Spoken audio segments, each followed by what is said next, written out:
you intended to be in the advanced user workshop, you're in the right spot. If you did not intend to be here, you're still welcome. Come hang out with me for the next hour or so, and we'll get to know each other a little bit better. Day 2 of ClioCon. You are here. Welcome. I know it's been a lot to take in, a lot to digest. So let's dive into this session and go through it.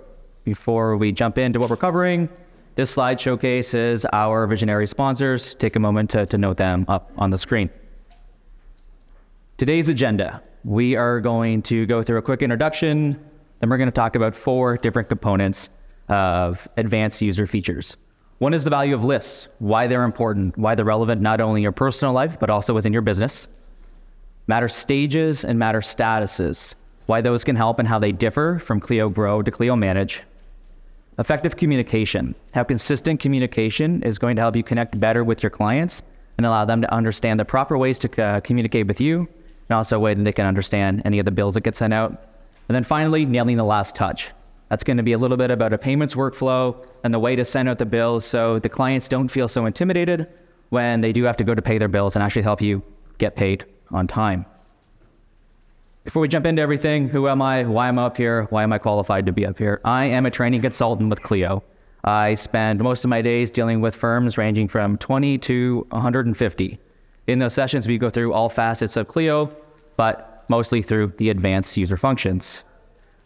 My soon-to-be wife is also an attorney, so I can relate to what you guys go through on a daily basis. She is an immigration lawyer in Buffalo, so seeing her when she comes home at the end of the day means something to me to make sure we get these efficiencies locked down to really help you guys in your daily lives. I'm also joined around the room by a few of my colleagues today. Whitney Corey, who is an account manager team lead, Bash and Stacy, who are both directors of sales. They will be floating around throughout the session and are able to help you with any questions you might have. I'll also be coming around periodically to help if we have any hands-on things that we want to look at, but they're also available for any assistance. Before we get started, I want to get to know you a little bit, know who's in the room so that we can adequately cover what we're looking at for today. So by a raise of hands in the room, who are the attorneys with us today? Great. Paralegals? Legal assistants? Office managers? Who does all the things? Who just takes care of all of it?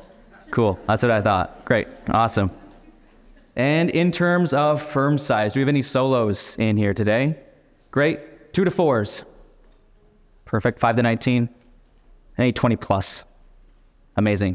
So around the room, we had a good mix of everyone that's in here today. Each and every one of you are going to be able to come away with things that make sense to you. There's things that work for solos that also can work for large firms. There's also going to be slight variations. As we develop these and go through the different topics we're going to cover today, you will all have something to take away for you. Cool. Without further ado, let's get started. The value of lists.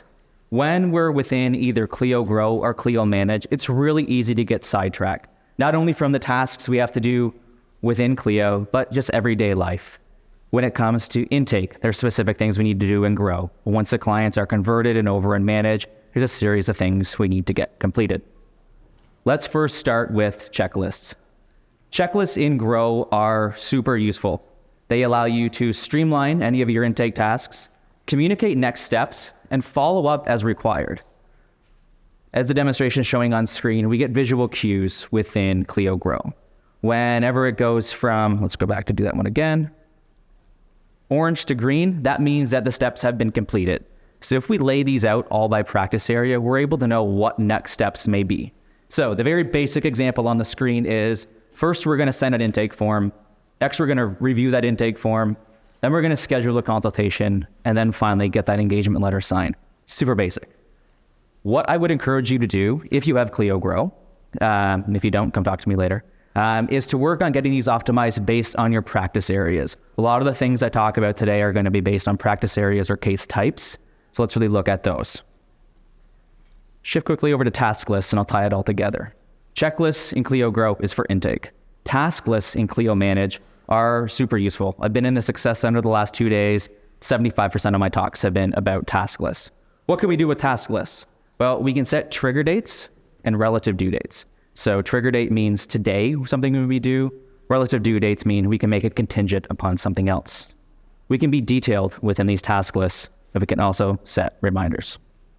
All the task lists can be and should be created based on the practice area. If you have a divorce task list, or maybe you have an estates task list, great, we can build it out based on that.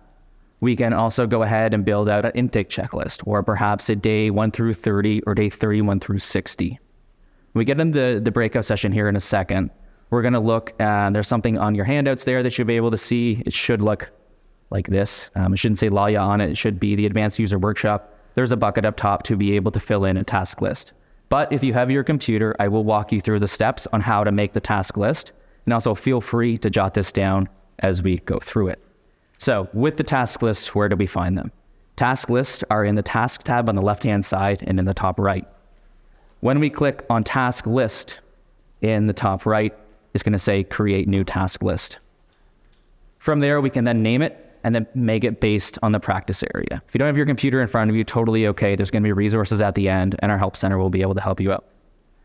When you go in to create your task list, you're going to be able to name it, and then the next step is add a new task template. That's where a lot of folks tend to get hung up.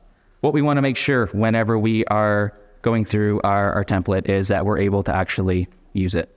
So we add the task template, and then we're able to name it, set a due date, set reminders. Who in here already uses task lists in some way? Great. Awesome. Anyone around you that you saw raise your hand that maybe you don't use task lists yet? In the breakout session, I'm going to encourage you to get together and talk about the value of those within your own firm. When you get into Clio and be able to see this, I want you to know that it's fully customizable with the practice area, and I will really get granular on that. So let's go ahead and jump into the first breakout session here to talk about checklists and task lists. So we have 7 minutes to go through these. If you do have your Clio, go ahead and open up. If not, on the worksheet, there is a box up top to allow you to either just write out a simple checklist or task list, things that you might think are relevant for a task list. Doesn't need to be perfect. This is just really a way to introduce you to it. I would also recommend taking this back to your firm and working off that as you go through. So I'm going to give you some time here, 7 minutes, go through, figure out what you want to write. I'm going to walk around and be able to answer any questions. Please also feel free to raise your hand if you want me to come by. I will be back up here in 7 minutes. Okay, 2 questions as I've been walking around. Do task lists need to be attached to a practice area? No, they do not. The name, we must name it, but it does not need to be to a specific practice area. And when we're going through and creating them, once we've hit new task list and we go on in, add task template is the next step. Then once you have created that task successfully, what you can do is hit add and create another. You don't need to go back out each and every time. Once the tasks list are completed, there's going to be a edit button on the left side once it's there. There's a little drop down beside it. It says either edit or duplicate. The benefit of being able to duplicate is that let's say you have a task list, but you don't want to change everything. You just want to modify 1 or 2 things. Keep that basic list, duplicate it, and then specify what the new one is with the name. So if you have a divorce task list and there's a lot of similarities, but let's say one's contested, one isn't, you can just rename that and be able to do it there. So don't feel like you have to reinvent the wheel each and every time. You are able to work through those accordingly. Any questions before we move on to the next facet? Yeah, go ahead. Are the task lists attached to the new sort of Kanban matter progress? Are the task lists created to the new matter stages? No, not at this time. That is a feature request that I'll make sure I record. Does that make sense? Yeah, I think it does. Right now, we just released the stages. So using them in conjunction right now, a little bit manual, but it is doable. And I would recommend using them in conjunction. So task lists and matter stages. That makes sense. Thanks. Cool. Anyone else? I think, good. Cool. Thank you so much. Matter stages and statuses. So matter stages, new release, we're going to get to that. But before we get into that, what are they? What's the difference? Matter statuses is referred to in both Clio Grow and Clio Manage. Within Clio Manage, it simply means open, closed, or pending. Over in Clio Grow, we have different segments with which we can break them out. Why are stages and statuses important? Allows us to track where we are within each and every matter. What cycle of the intake are we in? What cycle of the matter are we in? So let's first have a peek at the statuses here on the screen. Why would we want to use matter statuses effectively within Clio Grow? Well, it lets us know if we need to nudge to convert the client. It's a visual cue, so we can drag and drop, and also allows us to evaluate any of our finances in our monthly business review or quarter business review based on the reports in Grow. So on the screen, what we're seeing in the top corner says newly added, contact made, follow-up required, and consult scheduled. Again, very basic kind of flow with the intake. That is in your pending pipeline. The number underneath newly added, that is the value that is within that column. So on the screen, I can see that I have $6,500 in potential revenue in that newly added column. That number is only useful if we record that in the value section in the intake card or on the intake form. So probably make sure you're doing that if you do want to report against the value. The other numbers in there, the 4, the 2, the 1, and the 6, shows us how many are in those columns. Obviously, when there's only a couple, you don't really need it. When you get into 10, 20, 30, it's nice to know the amount that are in those columns there. The other one below it is the one that really interests me. So although it's nice to get clients in the door, we also want to review why weren't we able to convert these clients? Were there cost concerns? Did they hire another attorney? Were there conflict issues? Or did we have to reject the client? This is in the did not hire tab. So along the top, we have intake, hire, did not hire. I have a firm that only practiced family law. They got Clio Grow and they started tracking why they weren't able to convert clients. And they referred so many out that wanted real estate work. They ended up bringing a real estate lawyer on board and are able to grow their business from that. Without Clio Grow, they wouldn't have had a clue. So don't disregard the did not hire tab. Pay attention to it. Again, review that monthly, quarterly to see if there's any opportunities for you to be able to expand their business. Going to shift over to matter stages here, so that kind of makes sense. So statuses over in Clio Grow, stages now over in Clio Manage, a brand new release. I'm going to play on this and it's going to slide across and show you a few of the different ones. When do we use matter stages? Why do we like them? Why are they relevant? Matter stages must be customized by practice area or case type. So for example, if you have an immigration firm, immigration is probably going to be too broad to successfully use matter stages. We want to get fairly granular, not so in the weeds that it's just redundant, but enough that we are able to make it make sense. So we want to separate it out. If you have a family firm, maybe one says some of the practice areas may be adoption, maybe one is going to be divorce, maybe one is custody. Immigration, maybe you have asylee, refugee, L1. Being able to separate your practice areas out first is going to allow you to actually use the stages. You can have up to 15 different matter stages. So you don't need to get too close in. You can space that out. As I play this one across, we're going to see some, it goes a little quick, but for an immigration firm. So there's 9 different stages you're going to see on mine, where it's case strategy, gather documents, write support letter, complete forms, submission review, final edits, final review, submit to USCIS. Everyone can follow along and know where we are at with those specific matter stages. All the stages can be completed by clicking on Add Matter Stage right within there. So if you have the ability, or if it shows up, you can go ahead and add another stage. The day count. So on Sammy Thomas's matter, we see 21 days in the initial review column. If that's normal, if it usually takes that long for initial review, totally fine, totally great, totally normal. If not, we may want to move it. When we move it to the next column, it restarts the date count again. So from 21 days, when it goes to gather documents, the day count's going to start from there. The way you can utilize this is looking at the open date within the matter, and then looking at how many days it's taken to be able to complete these. Use in conjunction with the task list, like asked earlier, we can make sure that we're progressing through the case, nothing's falling through the cracks. Matter stages are really good for any of your case meetings, let's say, that happen at the start of each week, to know what needs to be worked on and what needs to be prioritized. Breakout 2. Before we get into that, matter statuses, matter stages, does anyone need any clarification on what those may be or any questions before we go into these? Cool. So in our breakout here for the next few minutes, what we are going to want to look at are being able to create matter stages. I'd like you to choose 2 practice areas or case types and develop some stages based around those. What's our matter life cycle look like? Nothing's wrong in this answer here. Go through and just get to start thinking about it, because when you get back to your firms, this is going to be something that's going to pay dividends immediately. going to come walk around and we'll get started. If you're struggling to find Matter stages, it is in the Matters tab on the left, and then there's stages right beside. So you can locate it there, and you can add your stages all in there based on the case type.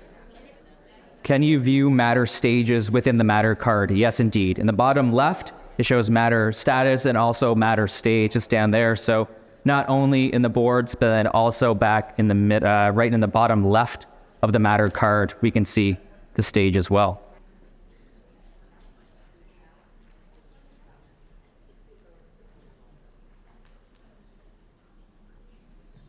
Perfect. Any questions about those before we move on? Cool. Effective communication. This is vital, in my opinion, to the success of a law firm. When folks are coming to us for any of the legal matters, most of the time it's a very stress-inducing time for the clients that are coming to us. By using standard language, so eliminating most of the legal jargon if possible in time entries, but then also using consistent language when we're putting in time entries, activity categories, etc., allows our clients to understand what they're being billed for. So standard language here, we're going to go ahead and look at first text snippets, then activity categories, and then message templates. So text snippets, let's start there. What are text snippets? Well, on the screen, you're seeing that as I type MWC, it's going to write meeting with client for me. Text snippets are available in the settings, text snippets. You can create as many as you would like, and they are per user. By creating the snippets, not only does it cut down on the duration of time it takes to write your descriptions, it also allows for that consistency and accuracy for the clients to understand what is being recorded for time for them. Each and every one of you can create them. When you go into settings, text snippets, there's a few in there that you're able to edit if you want to, but in the top right, there's a box that says enable text snippets. Let's do that first. And then beside it, it says new text snippet. When you go to create your new text snippet, there it says snippet and then phrase. So snippet could be MWC. Phrase is meeting with client. But right beneath that, you're going to see a checkbox that says whole word. What does that mean? Whole word means enter must be hit after. So for the one on the screen, when it's writing meeting with client, that doesn't mean it's whole word is not checked off. It says no. If I had something along the lines of, let's say, CON for a phrase that expands to be conference with, well, obviously there's a lot of words in English language that can contain CON. If I'm trying to write conclusion, I don't want it to write conference with. So aside from staying away from using familiar language, you can have whole word checked off, and that would mean you'd have to hit enter afterwards for that snippet to go ahead and fire across. Other two items on the screen are activity categories and message templates. Activity categories allow you to create either flat rate categories or hourly categories with standard language. So if I have a typical consultation that I want to charge a flat rate for, I can write it out. Or for a deed where I always charge $250, I can go ahead and create the activity category for that. Why would we want to use activity categories rather than the description? Well, because we can also standardize that. So if you want to go ahead and have your team be able to choose from a drop-down, that would be an activity category. Activity categories are found on the left-hand side in the Activities tab. In the top right, it says Manage Categories. You can go in there and be able to create a time entry category and an expense category. Again, just like the snippets, those categories push over to the bill when it's time to send the bill out, and the clients get familiar with what those charges are. And next at the bottom are our message templates. So more specifically, the bill message templates. You can create templates within your bill settings. And by using these templates, it allows us to be able to send our bills out in bulk when it does come time for billing, but also allows us to standardize some of our language. For example, in this outstanding balance template, the first line we see dear and then bill recipient full name. That's utilizing the autofill field to populate that. So instead of just sending a bill that says hi, we could say dear Joe, dear Susie, dear Mike, addressing the client by the name. By having these templates standardized and made up, it also allows for consistency when anyone is billing the clients across the firm. So if you have a standard billing template, you have a standing reminder template, you're able to utilize them there. Effective communication, we want to make sure that it stays kind of positive and stays consistent. As you can see in the body of this message template, it says, this is a friendly reminder that you have an outstanding balance of whatever the balance is. Please make a payment promptly. Does that make sense? I don't think so. That this is a friendly reminder seems kind of nice, and then please make a payment promptly kind of contradicts the friendly part, in my opinion. What I would say would be better down there would say, please contact us if you need to make arrangements. Something along those lines to invite the client to pay you and let them know that you're willing to work with them with maybe a payment plan or some other alternative way for them to go ahead and pay you. Now, if you don't want to send bills out via email, or if you want to find another way to stay really consistent with your communications with your clients, well, that's going to be the trusty Clio portal. It's called Clio for Clients. This is available on desktop or available for your clients to download from the App Store, iOS or Android. Your app that you would use is Clio for lawyers and law firms. This one is Clio for Clients. What can we do there? Why is it important? Why is it relevant? Share, send, secure. The client portal is encrypted end-to-end. Sharing sensitive documents is sometimes difficult through email, or maybe you want to ensure that it's not going to get leaked anywhere. Well, the portal is your ticket for that. Being able to share documents, being able to send messages, being able to share calendar events, and even just as so, messages, documents, bills, and events all get done right within the portal. The reason I like it so much, it's a central location for the clients to be able to go see what's going on. We had a meeting this morning with a firm that started using Clio for Clients, and their calls to their virtual receptionist decreased by 60%. So with the clients being able to know where they can go to find the relevant information they need, it cuts down on the admin team having to field so many calls in a day. What's my case status? Do you have any updates? How do I get this document to you? Be able to send that through the portal is key and something that I encourage. So there on the screen, we're seeing that the clients can message us here. What happens when the clients message us through the portal? Well, we get an alert back in Clio. So we're on the communications tab, we would see something that came through that the client sent us a message. And we've really found that with the portal, it really allows the client experience to be enhanced. With them knowing where they can go to be able to find the bills, upload them, have them shared, it's a great spot for you to be able to see it. When you send the bills, you can also see there, let's say the bill 682 is as due today, and there's a pay bills right beneath that. The cool thing with the portal is the clients can click to make a payment right from within there. So it really allows you to take any of that chasing or that guesswork out of that to make sure that you're able to get paid on time. So can you control who can access the portal within the matter? When you invite someone, so you must invite the person to the portal first. So within the communications section, there's going to be a drop down. It's going to say create new portal. You are able to create the portal for the matter and add the relevant folks to that portal based on their email address.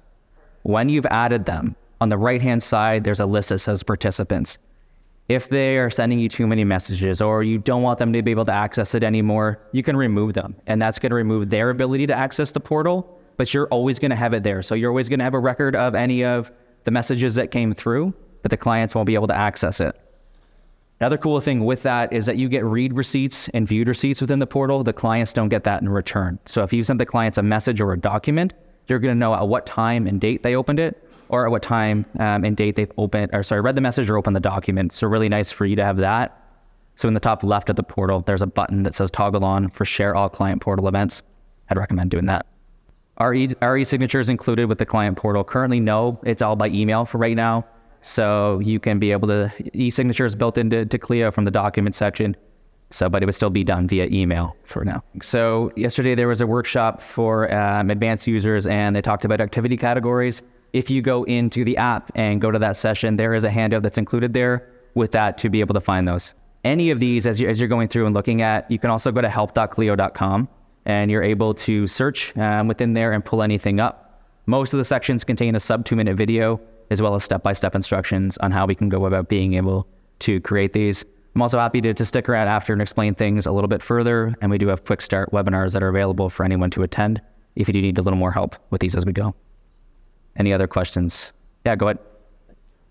So there's no way to mark messages in the portal as unread. I'll take that as a feature request. I'll take that back to the team and say that would be cool to have. Thank you so much for that. Cool. Let's go into the next breakout. I'll walk around and answer any of the questions you have, but breakout 3 is kind of a shift away from main Clio stuff, and it's more about talking about or thinking about a brand, a person, a company that's had a recent impact on you with the way that they've communicated with you or the way that you've maybe received something from them. One that's always negative is from phone companies. They suck at communication, and we all know that. So we want to make sure that we're better than that when we communicate with our clients. Maybe in the airport on the way here or around ClioCon, you've met someone, you're like, wow, they had an impact on me. Think of why that was. Was it eye contact? Was it language that was easy to use? So shifting away a little bit from the hands-on workshop stuff for a second, think about how language, how more effective communications impacted you recently. Can you use bill message templates within the client portal? No, but you can use text snippets, so they can get tied in and you can have some standard language there built into those as well. So that might be something worthwhile as well. So we just had a question that's kind of different from the breakout topic, but in terms of sharing calendar events through the portal, how do you do that? When you go to a new event and click share, there's an option to share to client portal. It's also going to send an email out as well. So anytime you have the portal created, I'd say go ahead and have that set up. So you're always sending the events through the portal so your clients can find them. They're also going to receive an email on the back end of that as well. Perfect. Let me hustle back up to the stage and we'll go ahead and move on to the next part. All right, nailing the last touch. We don't all want to work for free all the time. Pro bono is wonderful, but the only way we can work on pro bono cases is if we actually get paid by the clients we're doing work for. That is not free. So this last part is about that precise thing. Those last few moments we get to interact with the clients, making sure we're billing them at the right time, making sure we're billing them accurately, and ensuring that they know where to make payments, removing any friction from that process. Which brings me to Clio Payments. Within Clio Payments, there's a lot of cool features, namely the ability to collect credit card or e-check and also offer payment plans. But before we get there, I want to talk about something that I think is going to be useful, and that's called payment profiles. Each contact can have their own payment profile. Why would we want that? Well, we're able to give them a discount in there if we wanted to. So if we have a family or friends and family discount, maybe this person that we're working with always gets a 15% discount on their bill. We can add that into the payment profile. We won't have to worry about missing that. When anyone goes to bill out, it automatically gets applied. Where do you find payment profiles? How can we get there? Billing, so settings, billing, payment profiles. The first one you're going to see when you eventually go there is the default profile. That's how long of a grace period do we give the clients to pay. When we add a new one, you can go ahead and give it the terms, and that is where you're able to enter the percentage discount. Payment profiles are a hit because it really takes away any of that guesswork or remembering to apply a discount to a bill if needed. Next, let's go to the credit card and e-check. Any bills that are sent out have the pay now or pay bill button associated with them. When it goes via email, pay now. When it goes through the portal, it says pay bill. Clients are able to put in their credit card or attach it to their debit account and have the e-check payment.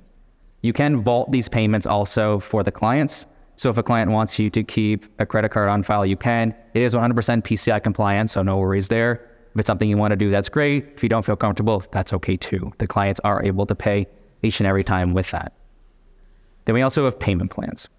And payment plans really allow us to give the clients a way to make payments, ensure we have money coming in the door. Now, I know for a lot of firms, you don't really want to submit anything until the payments have been made.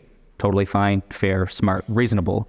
But if the clients can't pay that $5,000 fee all at once, well, we might want to put them on a plan. And why is that? Well, it's not only for the client's benefit, it's also for yours. It's better to have some money trickling in than nothing at all and having to chase the clients. Jack mentioned it in his keynote about lockup and how long it takes for firms to get paid. Well, by enabling these payment plans within Clio Payments, it really does help bring at least something in to improve our cash flow. Now, when it comes to sending bills, how can we send them? Well, I know that some folks still want to receive their bills via regular mail. Some are just going to be like that and they aren't going to want to move away from it. Totally fine. But we do also have the ability to send them through email and the client portal. Why is this beneficial? Well, when we're able to send the bills out through the portal or through email, we get a last sent date within Clio, and that's really helpful. And the experience and the frictionless experience by being able to pay the bill through the email or the portal is key. if your clients are pretty stuck on wanting to receive a bill through regular mail, explain to them the ease of being able to get it through email or the portal. Some folks won't do email, they don't want to. That's when you can introduce the portal and let them know that, hey, instead of your bill getting lost or you guys having to wait for a check to arrive, they're able to pay it right from within there. So why is that important? Why does it make sense to nail this last touch? Well, that's because we also want our clients to be able to give us a positive review. And there's nothing more awkward, really, in my opinion, than asking for money. You have to be comfortable doing that owning a business, but it's tough when you want to go in and be like, hey, that bill's $8,000. We want the clients to feel that value. If we make that frictionless for them, they're more apt to also go refer us out to perhaps their friends or come back to us for any of their further legal needs. So make sure that the whole experience for them is kind of like white glove and make it as easy as possible for them. When putting a payment profile on the bill, does it give a note? On the bottom of the bill, there will be a spot that says discount on there. It's not going to say what type, but it will show discount at the bottom of the bill. If a client is to receive a discount, you might want to, although it's going to be on their contact card, you could also include a note either at the matter level or the contact level to know what kind of discount they receive, so everyone's on the same page. But the discount language on the bill is just going to show up their standard that says discount. Does the bill show the amount minus the discount with the total? Yeah, so it will give your subtotal, and then it's going to have the discount, and then beneath that is going to show the new total for the clients to see the discount that they received. That's really done within the bill themes as well. You can control how that presents itself. So help.clio.com, go to bill themes and customizations, and that will explain that out there a little bit further with how to be able to know what the bills are going to look like at that stage. So automated bill reminders are available. That's going to be in settings, billing, automated bill reminders.